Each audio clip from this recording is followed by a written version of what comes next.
À plus forte raison que l'empreinte de Christ, elle est unique. Amen. Mais la seule différence qu'il y a avec nous, c'est qu'elle est unique, saine et reconnaissable. Amen. Et je voudrais vous parler de ces empreintes-là. Dans la parole de Dieu, il y a une histoire. Matthieu 8 et verset 2. Il est parlé d'un lépreux qui est venu voir Jésus, le rencontrer. Jésus priait dans la montagne et ce lépreux attendait en bas de la montagne. On ne sait pas le temps qu'il est passé à attendre Jésus. On pourrait dire qu'il a attendu peut-être des heures à entendre Jésus parce qu'il voulait être guéri, lui. Mais il ne nous l'a pas dit, l'histoire ne nous dit pas qu'il connaissait Jésus. Peut-être il avait entendu parler de Christ, il a entendu peut-être parler de Jésus, que Jésus guérissait. Alors lui, ce qu'il voulait, c'est que Jésus le guérisse. Amen. Et quand il approche Jésus, la Bible déclare que ce lépreux va dire à Jésus, si tu le veux, tu peux me rendre pur. Qu'est-ce qui se passe? Eh bien, le Seigneur va le toucher, nous dit la Bible. Je le veux, sois pur. Vous savez, ce qui s'est passé dans ce geste-là, quand Jésus le touche, même si c'est le lépreux ne connaissait pas Jésus, une chose est sûre. La lèpre qui était dans son corps avait reconnu les empreintes de Christ. Amen. Et à cause de cela, parce qu'il a reconnu que Jésus était celui qui imposait les mains, c'était le maître, c'était le créateur qui venait l'imposer les mains. Et la lèpre qui était là a reconnu ces empreintes-là. Alors elle avait simplement qu'une solution, c'est de quitter ce corps. Amen. Ces empreintes-là, elles sont reconnaissables. La maladie reconnaît les empreintes de Christ. Le problème reconnaît les empreintes de Christ. On va plus loin, si vous voulez, dans cette histoire. Regardez, en parlant encore d'empreintes, un jour, on a amené un sourd et muet à Jésus. Dans Marc 7, on lui amène un sourd et muet. Là aussi, l'histoire ne nous dit pas que ce sourd-là connaissait Jésus. Mais quand Jésus fait un geste particulier, il va mettre ses doigts dans ses oreilles de ce sourd. Il va toucher sa langue avec sa propre salive, nous dit la Bible. Et sa prière de Jésus, c'est un seul mot. La Bible déclare qu'il va soupirer. Il va donner un soupir. Et il va dire, ouvre-toi. Ephrata. Là, on voit encore une preuve que les empreintes saines, reconnaissables de Jésus. Le sourd, les oreilles du sourd ont reconnu son Créateur. Le sourd a reconnu ces empreintes de Christ se poser sur lui. Et c'est pour cela qu'il y a eu cette guérison. Il a commencé à parler, il a commencé à entendre. Alléluia. Béni soit Dieu. Il y a aussi une autre histoire. Tout ça joue dans l'épreuve que Christ est celui qui peut guérir ce soir. Celui qui peut toucher ta vie. Ces empreintes, elles sont saines. Amen.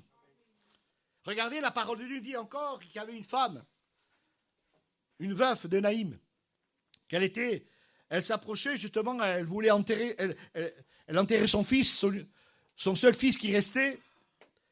Et la Bible déclare que dans Luc 7 et verset 14, Jésus s'approchait de ce cercueil. Et ce qui s'est passé nous pourrait nous interpeller ce soir. Jésus ne touche pas le jeune homme qui est dans le cercueil. Il touche le cercueil. Et là aussi, pareil, le cercueil reconnaît, la mort reconnaît les empreintes de Christ. Et la mort n'a pas pu retenir ce jeune homme. La mort n'a pas pu tenir ce jeune homme parce que, justement, Jésus avait touché ses empreintes. Il avait touché avec ses empreintes ce cercueil. Et la mort a été dans l'obligation de libérer ce jeune homme. Amen. Voyez-vous la puissance de Dieu? Voyez-vous que Dieu peut bénir d'une manière extraordinaire ce soir. Rien ne peut résister aux empreintes de Jésus. Rien ne peut résister à la main de Jésus. Amen. Gloire à Dieu. Voyez-vous, il y a aussi, je voudrais parler de votre empreinte à nous. Bien sûr, on a notre propre empreinte et l'histoire que je voudrais vous raconter va nous donner la preuve que Jésus aussi reconnaît nos empreintes. Dans la parole de Dieu, cette femme qui était malade depuis 12 ans va tout simplement avoir l'idée de venir vers le Christ et elle s'est dit, si je pourrais toucher son bord de vêtement, je serais guéri. Regardez ce qu'il est dit dans Luc 8 et verset 46. Quand une femme, eh bien, cette femme est venue, elle a réussi à toucher le Seigneur, sûrement qu'il y avait beaucoup de monde, mais la Bible déclare qu'elle s'est frayé un chemin et elle est allée jusqu'à Jésus. Et quand elle a touché Jésus, regardez ce que Jésus va dire. C'est assez particulier. Il dit, j'ai connu. Et une force est sortie de lui. Il dit, j'ai connu. Et pourtant, les disciples vont dire, mais tout le monde te touche, Seigneur. Et tu es en train de dire, qui m'a touché? Il dit, oui, parce que j'ai connu. Parce qu'une force est sortie de moi. Cette femme a touché d'une manière différente. Pourtant, les hommes qui étaient là, les personnes qui étaient là, sûrement beaucoup de personnes touchaient Jésus. Mais elle a touché avec la foi. Gloire à Dieu. Et ça, c'est Jésus a reconnu les empreintes de cette foi, de cette femme. Ce soir, nous avons besoin d'avoir ces empreintes de la foi. Est-ce que vous ne voulez pas que ce soir, Jésus dit, j'ai connu, en parlant de toi, j'ai connu que tu as la foi, j'ai connu que tu es venu me prier avec foi, j'ai connu. Pourtant, les gens touchaient, et sûrement que les autres avaient essayé de toucher Jésus, mais rien ne se passait. Parce que Jésus avait connu, cette femme qu'il avait touchée avec les empreintes de la foi. Voyez-vous ce qui fait la différence ce soir? Ce n'est pas simplement que tu crois en Dieu. Ce qui fera la différence ce soir, c'est qu'il faut que Jésus reconnaisse ses empreintes de la foi dans ta vie. Croire en Dieu, c'est facile. Beaucoup de personnes croient en Dieu, on va le voir ensemble. Mais si avoir la foi dans la parole de Dieu, c'est quoi avoir les empreintes de la foi? C'est simplement être calqué dans la parole de Dieu. Il faut que notre foi soit calquée dans la parole de Dieu. Comme un calque. Il est l'empreinte et il faut qu'on soit calqué à ces empreintes. Si nous voulons que Dieu, exauce nos prières, si nous voulons avoir du résultat dans notre vie, si nous voulons que Dieu, nous bénisse chaque fois que nous prions, il faut qu'on soit calqué à la parole de Dieu. Il faut que Jésus reconnaisse ta foi, parce qu'elle est calquée à la parole de Dieu. La foi, ce n'est pas, je pourrais dire, un coup d'hasard, comme on pourrait le penser, un coup de chance. Beaucoup de personnes croient de cette manière à Jésus. C'est le coup d'hasard, le coup de chance. Si ta foi n'est pas quelque chose qui correspond aux enseignements de la parole de Dieu, on pourrait prier des heures et des heures sans rien obtenir. Mais si ta foi correspond à cette parole de Dieu, on va le voir ensemble, à ces empreintes de la foi, alors des miracles pourraient s'opérer dans ta vie. Tu pourrais avoir des résultats dans ta vie. Des choses que tu ne pourrais même pas imaginer ce soir. Alléluia. Alors regardons ces empreintes-là. Quelles sont ces empreintes de la foi? Je me suis posé la question pour que Dieu puisse dire ce soir, j'ai connu. Je sais quand Antoine me touche, je sais quand André me touche. J'ai connu cette foi. Je la reconnais. Malgré peut-être les 100 touchés qu'on peut avoir, les gens qui sont approchés de lui. Mais un seul touché a été particulier. J'ai connu ces empreintes-là. Et ce soir, nous voulons sortir un petit peu de ce concept-là, je pourrais dire, d'être celui, celle qui veut entreprendre de toucher le Seigneur avec ses empreintes de la foi. Regardez dans la parole de Dieu ce qu'il dit. Dans Romains 10, verset 17, il dit, la foi vient de ce qu'on entend vient de la parole de Dieu, de la parole de Christ. Mais j'ai pris une traduction plus littéraire, on va dire, plus proche du verset littéraire. C'est la version de Jérusalem. Il dit, la foi naît de la prédication qui se fait par la parole de Christ. La foi naît par la prédication. Le message de Dieu qui est délivré ce soir te permettra que la foi naisse en toi. Amen. Et cette foi qui va naître va t'apporter à croire, va t'apporter à tout simplement de t'approcher du Seigneur. Regardez ce qu'il est dit. Aujourd'hui, c'est vrai qu'on voit beaucoup de personnes qui croient en tout et à n'importe qui. Les gens se disent religieux, on peut parler de beaucoup de religions, Et les religions aujourd'hui sympathisent, on va dire, communiquent entre eux en disant on croit au même Dieu. On appelle ça de l'œcuménisme, et cela n'apporte rien, on le sait très bien. Il n'y a pas de doctrine, il n'y a pas la parole de Dieu, il n'y a pas les enseignements du Christ dans cette forme, je pourrais dire, de croyance. Mais le Seigneur nous dit de croire selon les évangiles, selon la parole de Dieu. La foi véritable doit se calquer dans les enseignements du Christ. Ce soir, tu dois croire selon la parole et non pas selon tes traditions, non pas selon ta religion, mais tu dois croire au Seigneur Jésus, tel qu'il est marqué dans la parole de Dieu. Alléluia. Le Seigneur a reconnu ses empreintes. Il y a des histoires qui nous rappellent, comme il a reconnu ses empreintes de cette femme, qu'elle avait la foi, et c'est pour ça qu'elle a été guérie. Regardez encore une autre empreinte de la foi. Le centenier. Il y a un homme qui est venu voir Jésus. Cela est noté dans Matthieu 8 et verset 8. Il dit que le centenier s'approcha de Jésus. Il va dire eh bien, qu'il avait un serviteur qui était malade. Il dit, je ne suis pas digne que tu rentres sous mon toit. Mais dis seulement un mot et mon serviteur serait guéri. Après avoir entendu cela, dit le Seigneur, Jésus fut étonné. Ça m'a interpellé, ça. Un homme a pu étonner Jésus. Je crois que ce soir, on peut encore étonner le Christ. Il se laisserait étonner, le Seigneur. Pourtant, il connaît tout, il sait tout. Mais on pourrait encore, à rapport à notre comportement, nos décisions ce soir, parce qu'on a pris des bonnes décisions, ou parce qu'on veut croire, alléluia, selon les empreintes de la parole de Dieu, eh bien, on peut étonner le Seigneur. On peut l'étonner. Mais comment je peux l'étonner? Oui, parce qu'à rapport à tout ce que tu vas faire ce soir, on peut étonner le Seigneur. Et ce soir, on a besoin encore de l'étonner. Amen. Et regardez ce qu'il dit. Il dit même, cet homme-là, il est parlé ainsi, que même en tout Israël, il n'a pas trouvé une grande foi comme lui. Pourtant, Jésus s'adressait aux disciples. Il y avait sûrement des scribes, des pharisiens là, ceux qui connaissaient la loi, la Torah. Mais il va dire, je n'ai pas vu un homme comme lui. Mais bien, le Seigneur a reconnu une empreinte là. Quand cet homme-là, ce centenier, vous savez, ce centenier, sûrement, il avait une belle maison. Il avait peut-être un palais, parce qu'il était riche. Mais il a vu la grandeur de Jésus, il a vu la personne de Jésus. Il a dit, mais je ne suis pas digne, Seigneur, que tu viennes chez moi. Et quand il dit ça, eh bien, le Seigneur voit son cœur. Il voit la sincérité de son cœur. Il est vrai, cet homme.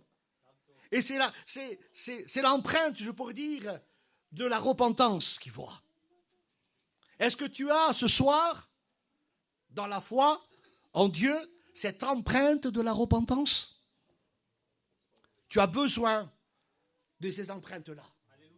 Pour que Dieu puisse reconnaître en toi que tu es celui qui est sincère, tu es celui qui s'approche avec foi et vérité. Tu as besoin de dire au Seigneur, Seigneur, regarde, je voudrais me repentir. Je voudrais que tu puisses, Seigneur, toucher ma vie. J'ai besoin, Seigneur, tu n'es pas digne de rentrer sous mon toit. Je ne suis pas digne, Seigneur, de te recevoir parce que je suis sale.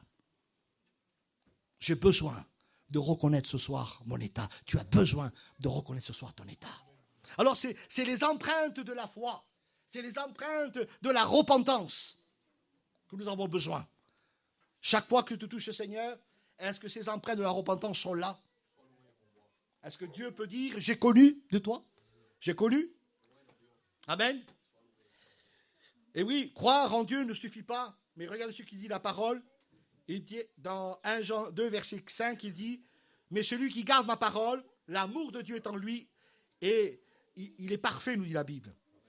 Amen. L'amour de Dieu est en lui. Celui qui garde ma parole. Croire ne va pas suffire. Mais le Seigneur nous demande de croire, mais aussi de garder sa parole. Ça veut dire quoi, garder sa parole? Ça veut dire obéir à Dieu. C'est l'obéissance. Et quand nous touchons le Seigneur avec notre foi, ce que Dieu veut voir en toi ce soir, non simplement que l'empreinte de la repentance, mais aussi l'empreinte de l'obéissance. Amen. Si nous approchons de Dieu et qu'il n'y a pas cette empreinte d'obéissance, Dieu ne peut pas répondre à ton cœur. Dieu ne peut pas bénir ta vie.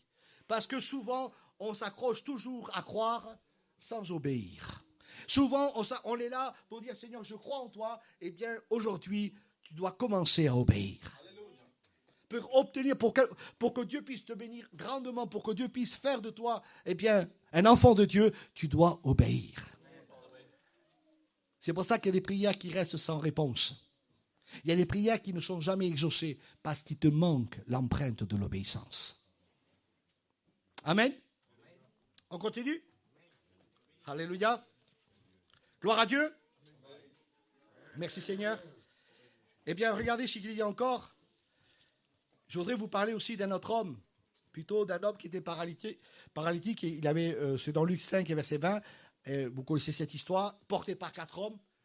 L'histoire nous dit qu'ils sont venus, la maison où était Jésus, il y avait trop de monde, et alors ils ont entrepris de passer par le toit. Mais la Bible, regardez ce qu'il dit, et là aussi c'est assez particulier. Luc 5, verset 20, il dit, Jésus voyant leur foi, il va dire à l'homme, tes péchés sont pardonnés.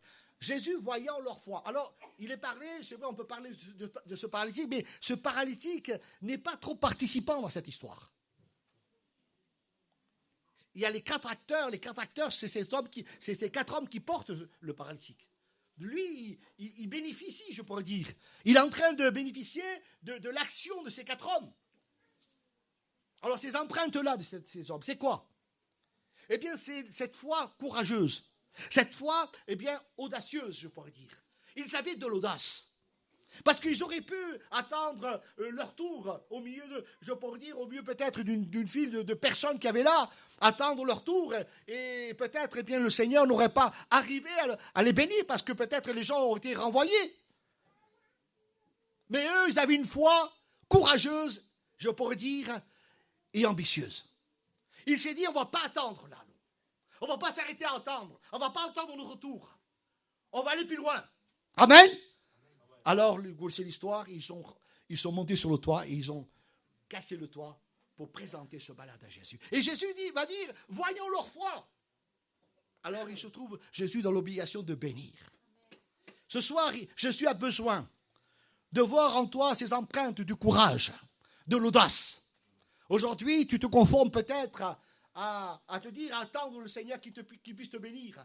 Eh bien, il viendra un jour où Dieu va me bénir. Il viendra un jour où Dieu pourra me toucher. Il viendra un jour que Dieu va faire. Et j'attends. Mais rien ne se passe.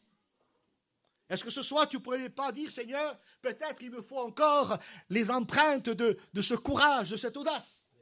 Vous savez, je marquais comme ça, quand on arrive à avoir ces empreintes de cette foi courageuse, eh bien, sûrement qu'il y a des dégâts.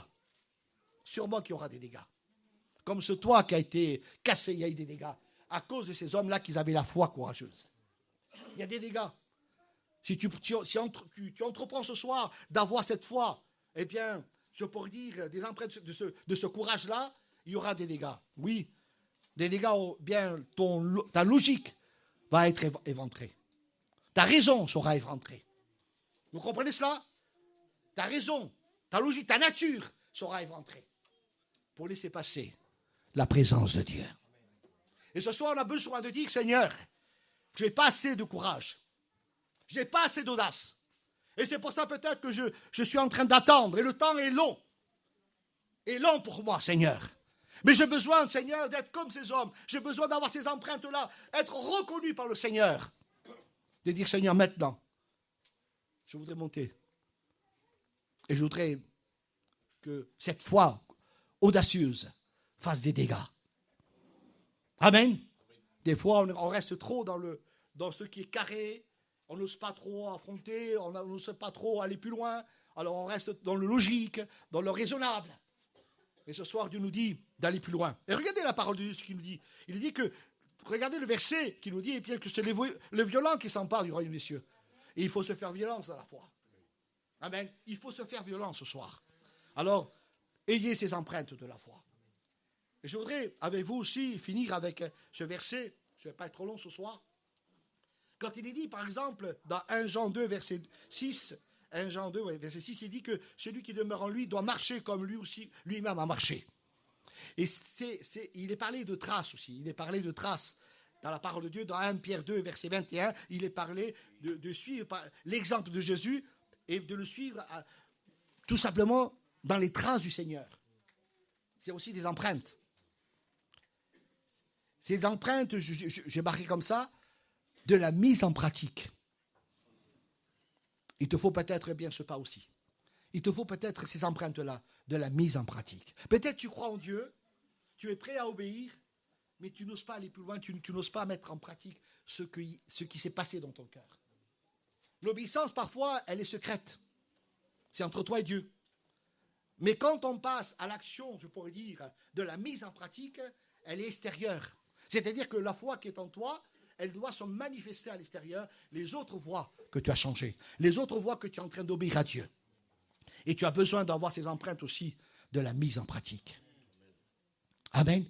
Alors vous voyez, ce soir, quand cette femme a touché le bord de vêtement de cet homme, de Jésus, quand Jésus a dit, j'ai connu, il a connu les empreintes de la foi.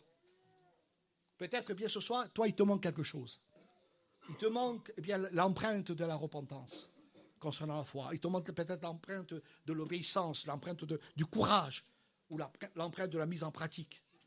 Surtout une chose ce soir, ne demandez pas ces choses à Dieu.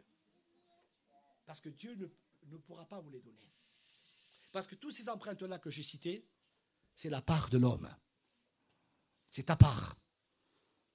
Ce n'est pas celle de Dieu. Et Dieu ce soir veut te dire une chose. Dieu est prêt à bénir ta vie.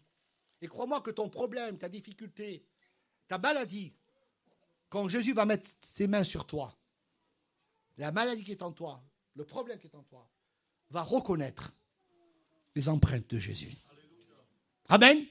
Même si toi, aujourd'hui, tu ne connais pas trop le Seigneur, et tu peux dire ce soir, mais moi, je ne connais pas trop le Seigneur. Comment Dieu va me bénir? C'est pas grave, ça. Que toi, tu connaisses plus ou moins le Seigneur, c'est pas grave. Mais une chose est sûre, si tu t'avances ce soir, et que tu mets Dieu à l'épreuve, quand Dieu va bénir ta vie, ton problème, ta difficulté, ta maladie, vont reconnaître les empreintes de Christ. Amen. Alors ce soir, ensemble, nous pouvons dire, bien, Seigneur, bénis ma vie. J'ai besoin, et peut-être ce soir, si tu veux toucher le Seigneur, et tu as essayé plusieurs fois de toucher le Christ, mais jamais ça a fonctionné. Jamais tu as été béni, jamais ça a marché pour toi. Parce que tu as compris que Jésus doit dire de toi, j'ai connu ces empreintes-là. Alors ce soir, peut-être il te manque une empreinte. Il te manque l'empreinte que je viens de citer. Je ne vais pas encore les numérer pour vous, mais il te manque peut-être quelque chose. C'est pour ça que tu ne reçois pas de Dieu. Amen. Alors ce soir, nous prions le Seigneur ensemble et nous demandons à Dieu, eh bien, que Dieu puisse le bénir. Et s'il te manque une empreinte ce soir, écoute-moi bien, mais là, dis-lui au Seigneur, Seigneur, ce soir je veux le faire. Je veux obéir. Je veux passer par la repentance. Je veux mettre en pratique, Seigneur. Chose peut-être que je n'ai jamais fait, Seigneur. Je voudrais avoir une foi audacieuse, Seigneur. Je vais aller plus loin, Seigneur. Amen. Gloire à Dieu. Même si cela ça va faire des dégâts, c'est pas grave. Mais ce soir, tu dois faire le pas de t'approcher vers Dieu. Le pas que le Seigneur puisse dire de toi, j'ai connu. Qui m'a touché, j'ai connu. Mets ton nom ce soir. Mets ton nom. Amen. Seigneur, merci. Merci pour ta parole qui nous fait du bien, Seigneur. Tu es celui qui bénit ce soir. Et ensemble, nous voulons nous réjouir. Parce que tu es ce Dieu merveilleux, grand et puissant. Tu as les empreintes, Seigneur, qui touchent nos cœurs, nos vies. Seigneur, maintenant, Seigneur, étends tes mains sur chacun de nous. Touche nos vies maintenant, Père. Merci, Jésus. Amen.